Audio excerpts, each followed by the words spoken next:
సంవత్సరాల తరబడి government job కోసం వేచి చూస్తున్నారా? కేవలం 8 నెలల్లో మీ కల నెరవేర్చుకోండి. వెంటనే కింది నంబర్స్‌కి కాల్ చేయండి.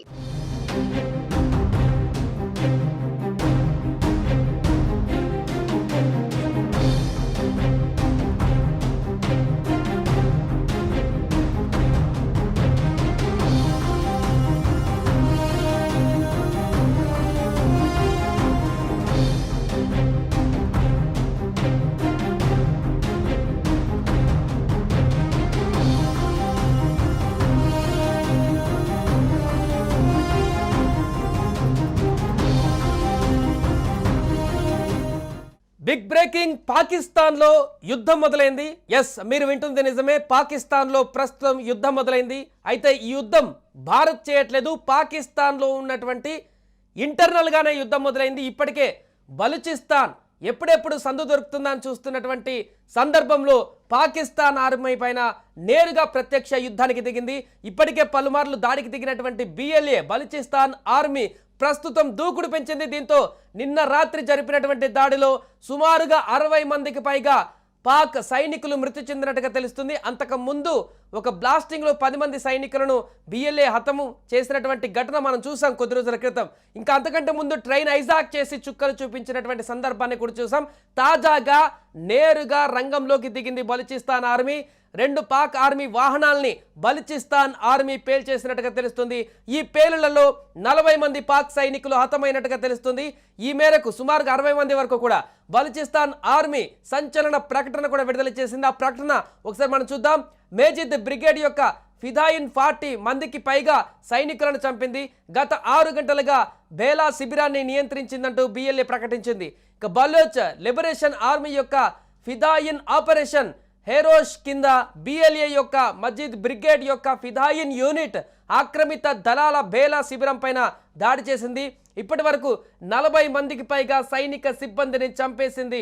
మరియు గత 6 గంటలుగా శిబిరంలో గణనీయమైనటువంటి భాగాన్ని తన ఆధీనంలోకి ఉంచేసుకుంది. అదే సమయంలో శత్రువులపైన ముందుకు కొనసాగుతూనే ఉంది.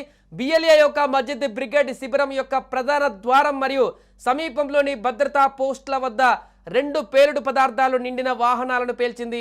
వాటిని ధ్వంసం చేసేసింది. దీని తర్వాత మజిద్ బ్రిగేడ్ యొక్క హెరోఫ్ ఫిదాయిన్ యూనిట్ శిబిరంలోకి ప్రవేశించి 40 మందికి పైగా సైనిక సిబ్బందిని చంపి శిబిరంలో ఎక్కువ భాగాన్ని విజయవంతంగా నియంత్రించింది. ఫిదాయిన్లందరూ ఇప్పటికీ సురక్షితంగా ఉన్నారు, మాతో సంప్రదింపులు జరుపుతున్నారు. ఈ సమయంలో శిబిరం లోపల దళాలను బలోపేతం చేయడానికి వచ్చిన సైనిక కాన్వాయ్ ఫిదాయిన్ల దాడి తర్వాత వెనక్కి తగ్గవలసి వచ్చింది. ఇంతలో బలూచిస్తాన్ అంతటా ఉన్న అన్ని రహదారులను బిఎల్ఏ యొక్క ఫతా స్క్వాడ్ మరియు ఎస్టీఓఎస్ చెక్ పోస్టులను ఏర్పాటు చేయడం ద్వారా స్వాధీనం చేసుకున్నాయి. ఇప్పటి వరకు దిగ్బంధనాలు మరియు సైన్యంతో జరిగిన ఘర్షణలో 62 మంది సిబ్బంది మరణించారు. మొత్తం శత్రు సైనిక సిబ్బంది మరణించిన సంఖ్య 102కు చేరుకుంది. 22 మందికి పైగా సైనిక, పోలీస్ మరియు లేవీస్ సిబ్బంది బిఎల్ఏ అదుపులో ఉన్నారు అని spokesperson Baloch liberation army Jeeyand Baloch వెల్లడించారు. హక్కల్ బిఎల్ఏ అధికారిక మీడియా సెల్ కూడా దీనికి సంబంధించి ప్రకటించుకుంది. దీంతో మొత్తం బిఎల్ఏ బలూచిస్తాన్ లిబరేషన్ ఆర్మీ యుద్ధం ప్రకటించేసింది నేరుగా.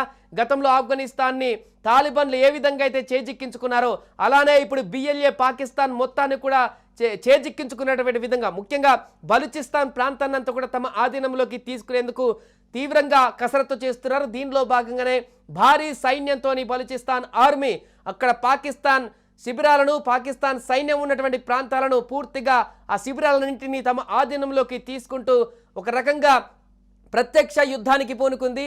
ఈ యుద్ధంలో ఇప్పటికే 60కి పైగా పాక్ సైనికులు హతమైనట్టుగా, మరికొంతమంది వారి చేతిలో ఉన్నట్టుగా కూడా తెలుస్తుంది.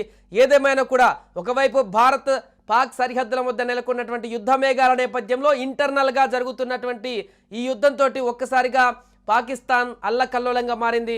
ఇక ఓ మేజర్ ఆపరేషన్లో కూడా 54 మంది ఉగ్రవాదులను హతమార్చామంటూ పాకిస్తాన్ ప్రకటించిన మరుసటి రోజే ఈ బాంబు పేలుడు సంభవించడంతో ఉగ్రవాదులే ఈ పని చేసి ఉంటారని పాక్ అనుమానం వ్యక్తం చేస్తుంది.